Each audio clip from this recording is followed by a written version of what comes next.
Alkitab mengatakan bahwa yang dibunuh sewaktu Simson mati jauh lebih banyak dibandingkan dengan waktu Simson hidup.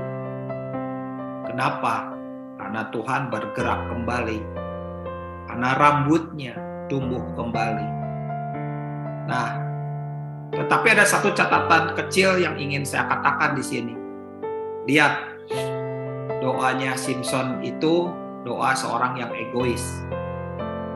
Dia minta kepada Tuhan untuk memberikan kekuatannya sekali lagi. Kalimatnya adalah supaya dengan satu pembalasan juga kubalas kedua mataku. Dia ingin berkata kepada kita semua bahwa dia lebih peduli kepada balas dendam. Dia lebih peduli kepada kedua matanya dibandingkan dengan melakukan kehendak Tuhan.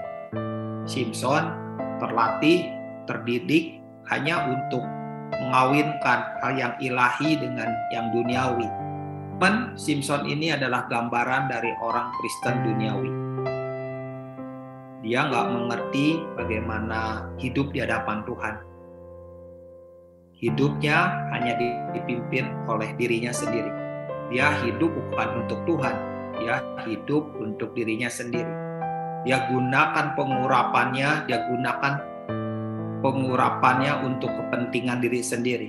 Dia gunakan kekuatannya hanya untuk pamer, show off di depan musuh-musuhnya. Dia gunakan apa yang dia punya supaya terlihat bahwa dirinya keren. Lalu kita bandingkan Simson dengan Yusuf. Yusuf seorang yang berbeda dibandingkan dengan Simson. Tidak punya kekuatan seperti Simson, tetapi Tuhan menyertainya. Kenapa? Karena Yusuf tidak mempermainkan hikmatnya. Dia tidak mencobai Tuhan. Dia hidup dalam kekudusan. Iblis ingin menyerang Yusuf dari segala cara juga. Mulai dari dia ditangkap oleh saudara-saudaranya, dibuang ke dalam sumur supaya dia sakit hati, supaya dia pahit, supaya penuh kebencian, supaya dia melakukan balas dendam seperti dengan lumrahnya banyak orang.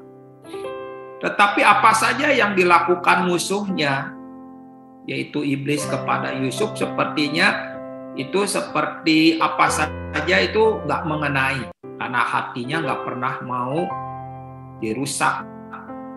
Berusaha untuk dihitamkan, tidak hitam. Berusaha untuk dibuat retak, tidak retak. Berusaha untuk dihancurkan, tidak hancur. Dia jaga kenazirannya. Dia jaga mata panggilannya. Dia jaga mimpi yang dari Tuhan. Dia jaga hidupnya dengan kekudusan. Dia tetap murni di hadapan Tuhan. Dia tidak mau hidupnya tercemar. Dan itulah yang membuat Yusuf berjalan makin kuat, makin berjalan makin lama makin kuat menuju Sion, seperti yang ayat dalam kitab Mazmur katakan. Dia jaga hidupnya dengan kekuatan karakternya. Dia nggak mau memakan yang haram. Dia nggak mau pakai uang yang haram.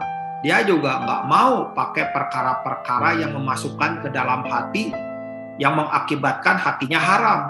Dia jaga hatinya di hadapan Tuhan. Itu yang seharusnya Simson lakukan. Tetapi Simson bukan orang yang seperti Yusuf. Dia berangasan. Dia tipe orang yang melanggar. Dia tipe orang yang memberontak. Dia tipe orang yang ingin menabrak siapapun karena dia kuat, karena dia diurapi. Tapi Yusuf tidak. Dia tetap diam dalam otoritas. Dia menjaga hatinya, dia menjaga hidupnya, dia menjaga jubahnya, dia jaga pengurapannya, dia jaga dengan kekudusan. Dan kita lihat, harusnya Simson menjadi seorang hakim di mana Tuhan terus bekerja, tapi Tuhan meninggalkan Simson. Cerita tentang Yusuf yang dibandingkan atau disandingkan dengan Simson, Yusuf tahu kenaziran dan Yusuf tahu mata panggilan. Itu dua hal yang penting. Dia jaga Dia pelihara hidupnya, dia minyaki hidupnya, dan dia biarkan hidupnya terus berada dalam panggilan Tuhan.